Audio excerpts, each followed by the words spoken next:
How's everybody? That's loud. I got it too close to my face. Let me set it over here. Try it again. Good evening. Is that better? That's better. We'll get started. We got to move fast because I walked by and I heard Tim Hill say he's hungry. So I know. I know how you get when you're hungry. So tied you over a little. Hangry, Tim. I can tell. All right. Well, welcome everybody. We'll be in Mark chapter 9 here in just a minute. If you want to be turning in your Bibles over to there, we'll pick up where we left off. We're pretty close. Eric, I didn't catch you beforehand, but would you mind leading us in prayer before we start? Our Heavenly Father, we bow our heads in prayer, thanking you for life.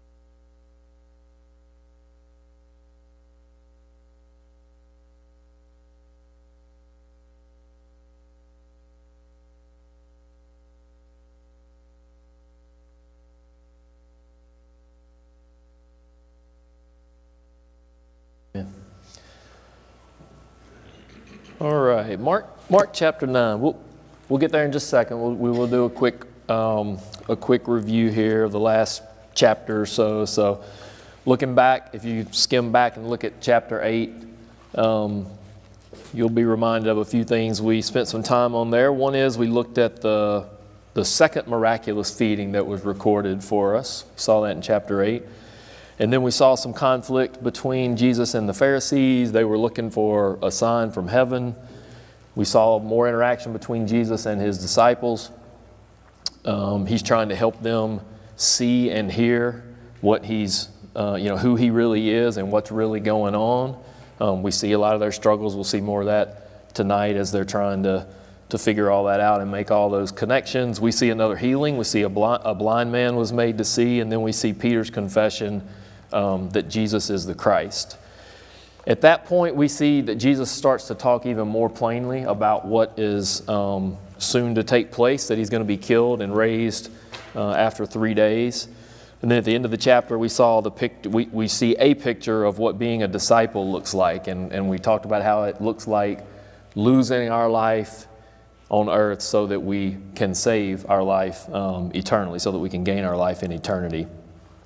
So then we got into chapter 9 a little bit. We did look at the account of the transfiguration. I think that's where we left off anyway. We got down around verse 9 or so, and we'll pick up there. But before we do that, I think we went through that fairly quickly, although I know it feels like we're not going through anything quickly. We're on chapter 9. It's like lesson 20 or something, but not that bad. But was there anything that anybody wanted to bring up on Sunday morning around the transfiguration that we just didn't quite get to? I want to give that opportunity because I know we did sort of shut it down. Anything? All right. Well, then we'll pick back up there. We'll start reading in verse. Actually, I'm going to back up. I'm going to read the transfiguration because what comes right after that comes right after that. So let's back up and remember what the transfiguration was all about, and that'll help lead into tonight's discussion. So we'll back up and start reading in verse 2. I'll read down through verse 13, and then we'll start our discussion. So Mark chapter 9, verse 2 says, "And after 6 days Jesus took with him Peter and James and John and led them up a high mountain by themselves. And he was transfigured before them, and his clothes became radiant, intensely white, as no one on earth could bleach them. And there appeared to them Elijah with Moses, and they were talking with Jesus. And Peter said to Jesus, 'Rabbi, it is good that we are here. Let us make 3 tents, one for you and one for Moses and one for Elijah.' For he did not know what to say, for they were terrified. And a cloud overshadowed them, and a voice came out of the cloud, 'This is my beloved Son, listen to him.' And suddenly, looking around, they no longer saw anyone with them but Jesus only. And as they were coming down the mountain, he charged them to tell no one what they had seen until the Son of Man had risen from the dead. So they kept the matter to themselves, questioning what this rising from the dead might mean. And they asked him, 'Why do the scribes say that first Elijah must come?' And he said to them, 'Elijah does come first to restore all things. And how is it written of the Son of Man that he should suffer many things and be treated with contempt? But I tell you that Elijah has come, and they did to him whatever they pleased, as it is written of him." All right, so we'll open this up for discussion in just a second, but a couple things I wanted to mention.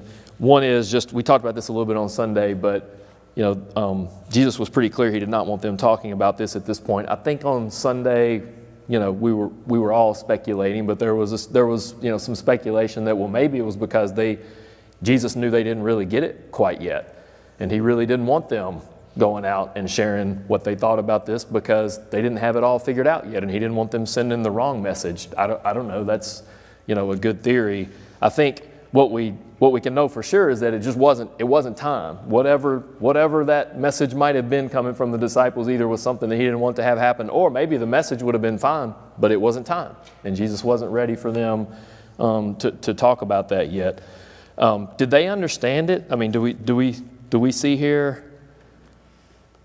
What do we see here? Do they? What about the resurrection in particular? Did they get that part yet, Bob? Well, Jesus taught in parables and a lot of metaphors, and they didn't take it in the literal sense. They took it more in the figurative Yeah. sense. Say a little more about that. What do you mean they took it figuratively? In regards to figurative, they always looked at it based on his teaching from parables. This is like. But when he says he's good, and in earlier in chapter 8, he talked about predicted his death. Now he's talking about it again, that the Son of Man will, die. And they just couldn't grasp he was talking in a literal sense. Gotcha. This is coming soon. Yep, and I think this does. Yeah, okay, I understand what you're saying now. I wasn't tracking. Now I'm following. So yeah, I think that's very possible because we talked about on Sunday how they didn't see how those things could all be true. They didn't see how he could be the Son of God and the King, and he was establishing his kingdom, but yet he was going to be killed. Like those two things didn't go together for them. So maybe they were trying to figure out, well, what's the parable he's trying? What's the figure he's trying to use? Because it can't mean that he's going to be physically killed like every other person. That's a good. I hadn't thought about that. That's an interesting perspective. What else do you guys see here in this section? Yes. Somebody else mentioned, who mentioned that to me after class? Thank you for mentioning that after class, because I don't have the answer. We were debating name tags. I doubt that was the case, but yeah, that is really interesting that they picked that up. Anybody got ideas on that? Pictures? I don't know. It seems really strange, doesn't it? What about this comment about Elijah? So since we're talking about Elijah a little bit, what's going on there? Why are they asking that question? What does it say? Where have they heard that Elijah must come? From the teachers of the law. Yeah, it says, why do the scribes say that? So they had heard. So the scribes were teaching that. Was that appropriate? Was that accurate teaching? Yeah. So I mean, that's, I know we beat up the scribes and Pharisees, but in this situation, they actually had that part right, just saying that Elijah had to come. Now their perspective on what that meant, I'm sure was off, just like everybody else's perspective here seemed to be off. But that was legit. And what does how does this connect back? And let's see if I may be stretching here. Does this connect back to what we were talking about on Sunday around the connection between suffering and glory? What happened to Elijah when he did the literal Elijah? We'll get to who does Elijah refer to in this context in a minute. But when Elijah the prophet was here, was everything hunky-dory for him? He endured his fair share of suffering. We can see, what happened with Ahab. I mean, it's multiple times. He suffered a lot during that time. So the literal Elijah, the original Elijah suffered, and then in this context, who's being referred to here?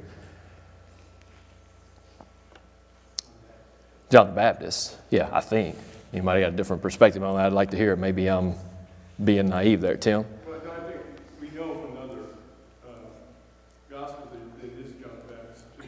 But I think the problem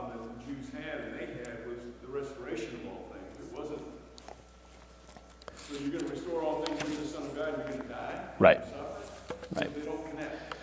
That's back, I think it's right back to this suffering and glory and trials and tribulations and glory on the other end. And they're trying to, they know Elijah was suffering, but I think Tim's right. The part about restoring, restoring and suffering, that's another, it just does not compute for them. They can't make those go together. And Jesus says Elijah did suffer, and just sort of almost leaves it at that. So anybody else got thoughts on that section? Isn't the Son of Man that suffers here, not Elijah? Well, I'm sorry, I thought Elijah has come and they did to him whatever they pleased. So I'm reading that to mean... That's in your verse 13, I was in verse 12. Yeah, sorry. Well, I think both are there. I'm sorry. Yeah, verse 12 definitely is the Son of Man. Verse 13 is where I was going. And John the Baptist, right. I think this is referring to John the Baptist, and we just saw a chapter or two ago the suffering that he went through. So I think, this follows the Transfiguration, and I think it does in all of the Gospels that record the Transfiguration. It seems to be right after this discussion around whoever loses his life will save it, take up your cross, bear your cross. It's this idea of you got to get out of this mindset that glory just shows up without the suffering preceding it. And I think we're going to see that again in a couple of things that we look at through this chapter. He seems to be reinforcing that over and over. That's almost like the method he's trying to use to get them to see that all this can be true, that he can be the king and he can be killed and be raised on the third day. And they're really having trouble putting that puzzle together. The other piece of this, looking back, we can look back and see this, but had Jesus not suffered, we would never have been restored. They have to happen. It was necessary, right? And that's your point about the glory. Right. Yep. All right. Anything else on that section? Anybody? All right. Well, let's keep moving. We'll read the next few verses, starting in verse 14. It says, And when they came to the disciples, they saw a great crowd among them, and scribes arguing with them. And immediately all the crowd, when they saw him, were greatly amazed and ran up to him and greeted him. Actually, I'll pause there for a second. For folks who weren't here Sunday, I think we talked about this on Sunday. Why would they have been amazed here? Again, we're maybe speculating a little bit, but Jesus is coming down. What did he look like, do we think? I think, he was white. It seems to be happening right after this, and it says they, when they saw him, they were greatly amazed. It seems like he's probably still glowing. He's still white. He's still radiant, and they see that. We compared that to Moses when he was in the presence of God. The people wanted him to cover his face because his face was still shining. Not sure whether that's exactly true, but that seems to be logical based on. Yes, go ahead. That's where I was going to go. It might just be a direct reference to what happened With Moses, yeah. Because otherwise, I don't know, it just that seems like a different sort of phraseology, that they saw him and were amazed. It seems to be something about his appearance that's amazing him. Seems like it was maybe connected to that. Yeah. Yes, yeah, Dan. My only hesitation with that is that usually when this kind of divine power is seen, such as an angel, Jesus here, what does it say about Peter, James, and John? Scared to death. They were Yep. terrified. So I Yep. tend to believe, and when people see angels, they're terrified. Yeah. So I tend to think maybe it's face, who knows, maybe it was shining, I don't know. But that would not be the natural reaction that everybody else had in seeing that. And even Moses, the connection we made, I mean, they were scared of him. They wanted him to. They wanted him to cover his face because they didn't really want to see it. So it's a good point. I mean, it could mean something different, but seems like something about his appearance amazed them. I don't know exactly how to interpret that, but anyway, that's not the most important part. Let's get to the meat of this section. Picking it up in verse 16 says, he asked them, "What are you arguing about with them?" And someone from answered him, "Teacher, I brought my son to you, for he has a spirit that makes him mute, And whenever it seizes him, it throws him down, and he foams and grinds his teeth and becomes rigid. So I asked your disciples to cast it out, and they were not able. And he answered them, O faithless generation, how long am I to be with you? How long am I to bear with you? Bring him to me. And they brought the boy to him, and when the spirit saw him, immediately it convulsed the boy, and he fell on the ground and rolled about, foaming at the mouth. And Jesus asked his father, how long has this been happening to him? And he said, from childhood. And it has often cast him into fire and into water to destroy him. But if you can do anything, have compassion on us and help us. And Jesus said to him, if you can, all things are possible for one who believes. Immediately the father of the child cried out and said, I believe, help my unbelief. And when Jesus saw that a crowd came running together, he rebuked the unclean spirit, saying to it, you mute and deaf spirit, I command you, come out of him and never enter him again. And after crying out and convulsing him terribly, it came out, and the boy was like a corpse, so that most of them said, he is dead. But Jesus took him by the hand and lifted him up, and he arose. And when he had entered the house, his disciples asked him privately, why could we not cast it out? And he said to them, this kind cannot be driven out by anything but prayer. So this is an interesting one. So just to set the stage, again, why were the people, what was the basis of the argument? What was all the chatter about when Jesus came down?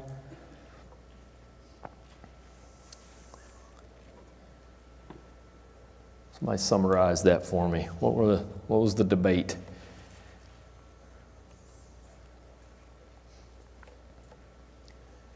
The disciples couldn't get rid of it. Yeah, so They've been telling all these things that Jesus could do. But they couldn't do. they couldn't do this. Here's when they couldn't do. Had the disciples done other miracles as they had they done other, had they healed up? Yeah, I mean we know that from prior chapters that they were sent out. We talked about. I think we saw I think it was Mark. Maybe I'm getting my Gospels confused, but at some place it talks about how they came back and told of all the wondrous deeds that they did. So they clearly were able to do those kind of things. But in this case, they couldn't. And that's what was creating all the chatter. It's like, whoa, what's going on? I thought these disciples could do this, and now we stumbled across something they don't seem to be able to handle. So that's what Jesus kind of walks into, and that's what starts the discussion. And I'm sure we'll get into some of the details here, but let's just back up, like big picture here. What was the problem?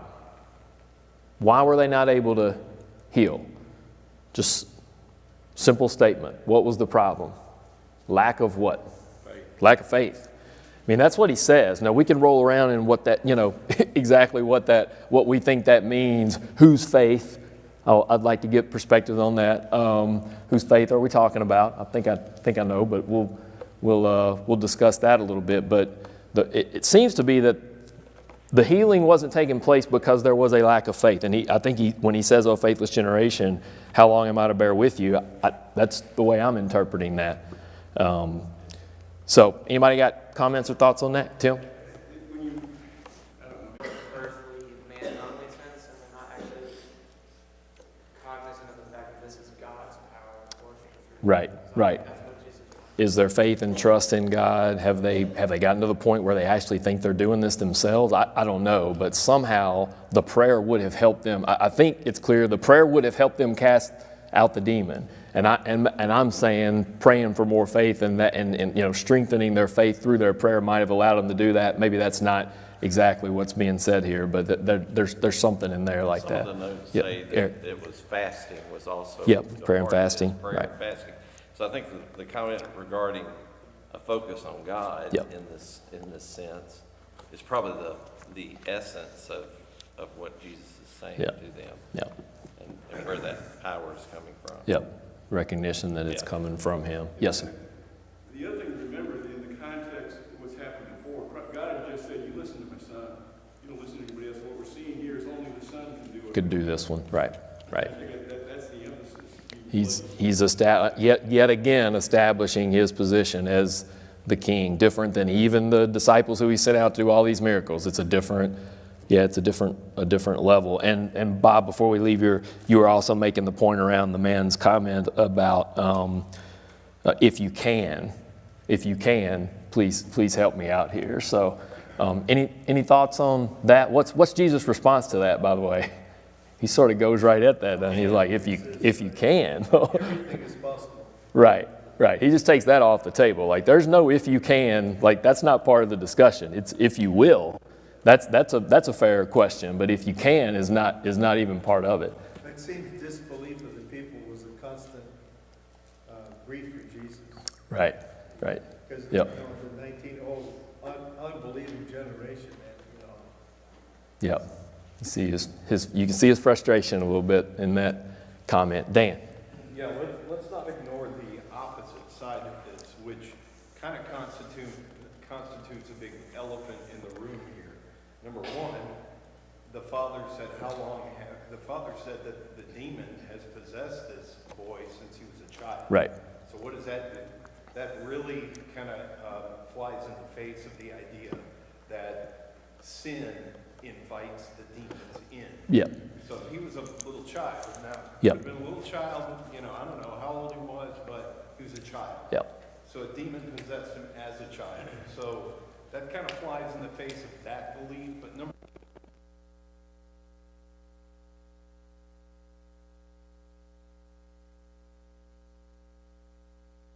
stronger, more powerful demon, Yep. which tells us something about the nature of evil and the nature of hell. Right. But it tells us that there are differences. That's right. There's clearly something different about this one, and I'm with you. I don't know what it was, but there was something different, stronger, more entrenched. I don't know. But I think for those who couldn't hear Dan, he's making the point that I'm sure during this time, and I mean, let's not blame it on, let's not just pin it on them. We think this way too. We probably have a tendency to equate suffering sometime with sin, right? We still do that. During this age, they would have looked at demon possession as, wonder what they did to deserve that kind of thing. No doubt they did. We're going to get in, we probably won't get there tonight, but we'll eventually get in chapter 10 to the story of the rich young man, and we'll talk a little bit about that I think that's a cultural thing too, that often, the blessings of God are bestowed on those who are doing His will, and the opposite is true. And all those things are wrong and refuted, I think, in Scripture, but we fall into that same kind of trap here too. But you're right. I mean, he had had this since he was a child, clearly before he was even capable. Even if that was true, it wasn't true for him. But it's just not the way it worked. What else in that section? Anybody got other comments?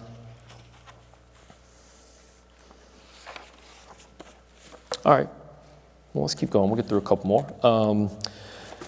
So big message there is about having faith, trusting in God, the power of Jesus, the King, some things that the King can do and the King's subjects were not able to. So interesting learnings there. And now we're going to move away from sort of seeing the glory of Jesus in a couple different ways: transfiguration, healing of this boy with the demons. And we're going to kind of go back to this idea of counting the cost and sort of the sacrifice that's necessary in order to get to the glory. So we'll pick it up in verse 30 and read just a couple verses, then we'll pause. So in verse 30 it says, Then they went on from there and passed through Galilee, and he did not want anyone to know, for he was teaching his disciples, saying to them, The Son of Man is going to be delivered into the hands of men, and they will kill him. And when he were afraid to ask him. So have Dan mentioned this a minute ago, another setting where we see fear when people observe the glory of God. They often have fear. Here's fear popping up again. Was this a productive fear in any way? Was this helping them or hindering them?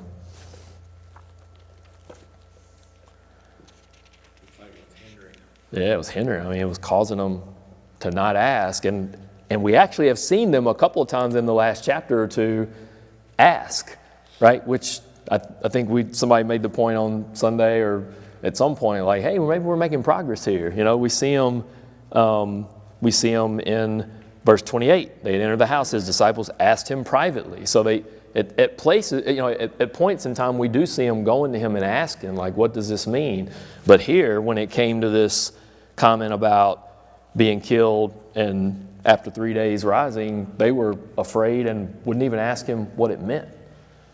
So I'm not sure what to make of that. Any comments here? Tim, go ahead. This is, I think, at least the third time Jesus has said these very words. Yep. The first time he called Satan Peter for rebuking. Right. Called Peter Satan, but yeah. Same thing. Whatever. Walk before you crawl. Whatever.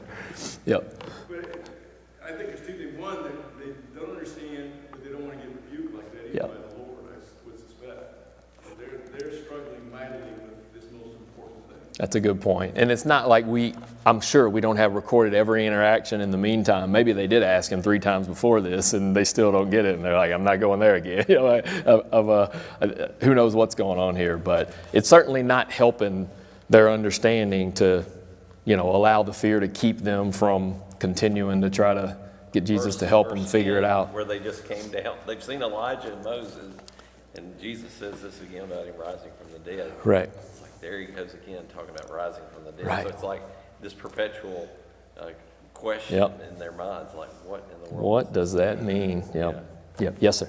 Go ahead. As you said, they haven't been very afraid consistently to ask questions. But I feel like when this specific topic is brought up, when he's talking about his death, they get very afraid. They don't want to talk about it. I think it might have something to do with because they don't understand the concept of we talked about earlier, Jesus dying and still finding a way to be established as a head over it. Right. How could someone do that? And so I think they think if our Lord, if Rabbi dies, then this whole thing, what are we doing? It's a waste of time. And so they don't Right. want to go there. And so on top of not understanding exactly what he's saying, it's like this is almost a taboo topic. Yeah. No, I think you're right. And we're going to soon get to a section where it becomes more obvious that the suffering he's going to go through, they're going to go through it too. So they're going to be even less enthused about what's about to happen here once once they have that conversation, I'm sure. So, all right. Oh, Remember yeah, Dan. last time they were in this area, what was happening? Yeah. The Pharisees were following him around the Sea of Galilee, trying to Like chasing him around. pin Yep. him down. And, I mean, they can't stand Jesus Right. at this point. Yep. So, it's obvious why Jesus didn't want anybody to know he was in the area. Right. It wasn't time for the ultimate fulfillment. Yep. All right, well, let's keep going. Pick it up in verse 33. It says, "And they came to Capernaum, and when he was in the house, he asked them, 'What were you discussing on the way?' But they kept silent, for on the way they had argued with one another about who was the greatest. And he sat down and called the 12, and he said to them, 'If anyone would be first, he must be last of all and servant of all.' And he took a child and put him in the midst of them, and taking him in his arms, he said to them, 'Whoever receives one such child in my name receives me, and whoever receives me receives not me, but him who sent me.'" So, we're getting this discussion of them debating who's going to be the greatest. I had I'll relate a personal story. I was thinking about this last week as I was reading this, and I was at work. Last week, it was the week at my work that's the worst week of the year, and you're gonna think, well, what's going on? So, last week was the week when we have to make compensation decisions. So we're going through and deciding, who's going to get a raise and how much, who's getting a bonus, who's getting stock awards. It's merit-based, it's differentiated, which means some people get more than others. That's just how it goes. Why is that the worst week of the year? Actually, the worst week is when we communicate it. But what about human nature makes that a really difficult process? Why would I say it's a bad week? How do you think people, we're giving out goodies. Why are people frustrated with that process? You get to choose someone's worth. Right. And where does everybody think they are in that pecking order? Everybody. Right. Everybody thinks they're top quartile, right? So the ones who actually are, who get that really positive message, think, that sounds about right. So you don't even really get a lot of benefit from them, but everybody else thinks they've been shorted. It's awful. hate it every year. So I was thinking about this section as I was going through that, I mean, don't we all think that way. We're all in that category. I'm picking on my team, but it's sort of, that's just human nature. That's how we all think highly of ourselves. And here's an example of that. So I saw, I don't know if you'll find these funny. I thought these were funny. Saw some statistics of like survey results. Here's one. In a survey of college professors, 94% of them rated themselves as above average. So like 94% above average. I'm decent at math. That something's wrong there. At a major software company, 32% of employees said they were in the top 5% highest performing employees. That goes back to what I was saying. This one I thought was the funniest. 65% of people say they're more intelligent than the average person. And when you break that down male to female, anybody want to guess what the splits are there? Eric? Males over 70%, females it's a little under 60%, but I don't know what that says either, but it weights to 65%. So the point is, right, that's right. I'll ask another man. They'll know for sure. But I mean, this is just the way we are. Nobody thinks they're average. I remember seeing an article not long ago about how many, college students think they're more attractive than average. It was like 97% or something. Like, it's just any subject that you want to take a survey on, that's what you're going to find. That's just how we are. And I think that's what we see coming through here. And what illustration does Jesus use to try to combat that kind of thinking? What does he bring to him? A child. Brings a child. So let's think about that. I mean, there's lots of good lessons there, but think about it in the context of their culture with children. How does that connect to? Why would that have been maybe more shocking and surprising to them than it is to us, I guess is the point I'm making. How were children viewed in their... They didn't value children the way our culture does. I think this illustration would have carried even more weight to them than it probably does to us. We would probably look at a child as innocent, precious. It doesn't have the same impact on us probably unless we put it through the lens of their culture and how they would have viewed children. That would have been a shocking illustration to them. Dan? The ironic part of this section is that the one who labored more abundantly than all of them was not even here. Yep. And that was Paul. And he says that in 1 Corinthians 15. Yep. And so it's really ironic that they were talking about who should be the leader, who should be the best. Yeah. And that person... Not even in that group. Right. He was busy persecuting. Right. He was on the other side of that. Yep. Yep. That's good. That's an interesting observation. So, what else do people see in this section? Yes, go ahead. I really love this story because it sort of shows off a repeated characteristic of God. And because he is all-knowing, and so why on earth does he even ask questions in Scripture? When he knows the answer. Like in the garden, he asked Adam and Eve, why are you naked? Or why are you hiding in some coat? He asks Cain, where's your brother? He knows now. And so and that shows up here, Jesus asks him, where do you guys are? Own up to it, right? And then when they don't, he's like, okay, well, I'm still going to teach you a lesson. So, it's sort of, he gives everyone the opportunity to make the right decision. But at the end of the day, right or wrong, you're going to be taught lessons. Right. No, it's a great point. He wants to hear them. I mean, those of us who have kids, we do this with our kids, don't we? Like, we know when they've, broken something or done something wrong, but we ask them. We want them to tell us and sort of fess up. And there's some value in that, in that making them say it, making them verbalize it out loud in the interaction there. Yeah, Bob. It's interesting that Jesus chose children, whereas as adults that we're arguing who's the greatest. Right. With children, there's no status. Right. Right. They don't care. They don't care. Yeah. They're not, yeah. They don't think that way. And we're back to this. He uses the one who is first shall be last. The last shall be first. He's using these opposites again, just like we talked about with you lose your life and you save it. If you try to save your life, you're going to lose it. It's like it's opposite day, and that would have been, I'm sure, hard for them to understand all of that. But he seems to be turning all of those like normal kind of thought processes that they would have had. He's turning it on its head every chance he gets to show them that they need to be thinking differently. What else in this section? Anything? Yes, Steve? There's been a couple of times where Peter, James, and John have been singled out from the other 12. So I think it's fair to guess that Peter, James, and John are probably involved in this argument. Yeah. And it just goes to show how human Peter was, that, he thinks like we do. Yep. If we've been singled out by Christ a few times, we might be getting a big head too. Right. Yeah, and it's interesting. It at least appears to be somewhat on the heels of, and I don't know if it's the exact same, like, it wouldn't have, Peter, James, and John would have been on the mountain when that happened, so I don't know that those are the exact same groups of people, but either way, you would have thought they would have gotten the lesson like, oh, we're not quite at his level. He's the king. We can't even cast out this demon without his help, and then here they are talking about who's the greatest right after, so. And we're picking on them. We do the same things, think the same way about ourselves all the time. So, all right. Anything else in this section?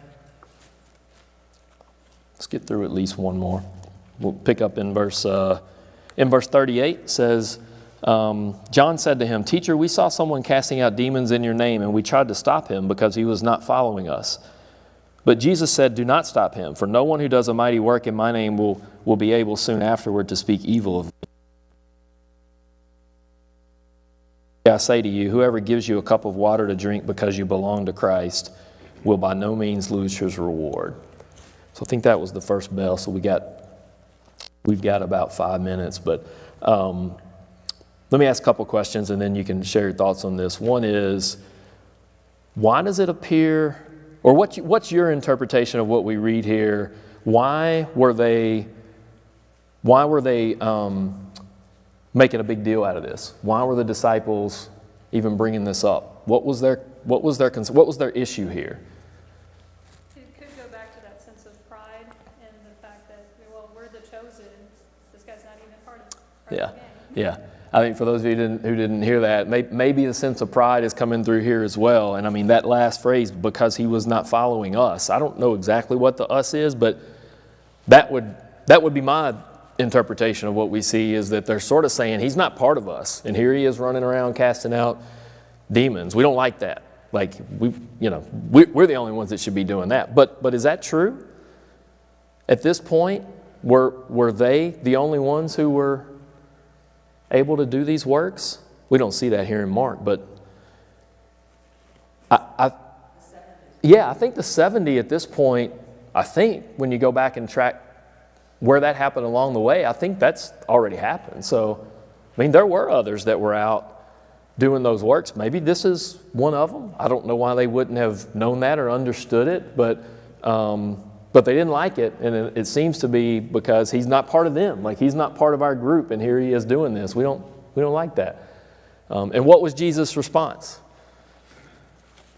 Well, this is a valuable lesson, I think, to us. Yeah. Whoever is not against us is on our team. Yep. And we would do well to listen to that, not only from the standpoint of, say, the quote, churches of Christ, but also, from from a larger Yep. perspective. There is a lot of evil in this world right now. And I would much rather sit and have a conversation about the similarities between me and a Baptist and me and an evangelical than fight with them over little things. Yeah. We're on the same side. Right. Essentially. Right. So it's a valuable lesson, I think, that Jesus is teaching. It's very small. Yeah. This goes by so quickly, but it's very powerful. Yep, and sums it up by saying anybody who's doing any work in my name is working toward their reward, even giving someone a cup of water. So I think that is absolutely part of the point that he's making here, is you guys are caught up on all the wrong stuff.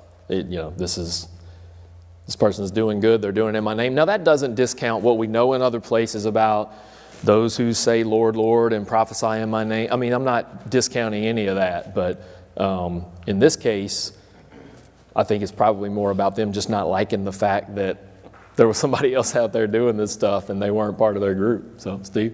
When they had accused Jesus of casting out demons in Satan's name, he clearly told them. Said it's crazy. If anybody's Right. casting out demons, he's not on Satan's side. Right. So I guess the apostles didn't get that point, that Right. if somebody's casting out demons, they're on. They must be on the right side. Yeah, no, I think you're exactly right.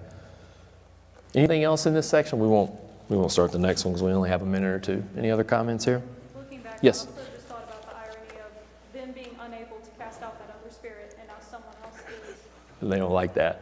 Yeah, good point. This is also soon after the issue they had where they couldn't cast it out, and now there's somebody not even part of their group casting it out, and they don't like that either. So a lot going on.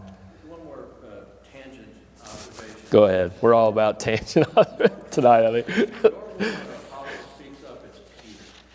Yeah. So here, this is so It's John. rare. We see John speaking up in the group, and total speculation on my part, but maybe Peter was swallowing a little pride after getting rebuked for thinking he was the greatest. Letting somebody else step up and take the center stage now. It's a good point. I mean, I noticed that it was John, but I hadn't thought about the fact that you're right. Very rarely do we see anybody besides Peter being the one that's stepping out front. All right, well, we will stop there. A request for Sunday, as you're reading the rest of chapter 9 and reading through 10, make a note to read Deuteronomy 24.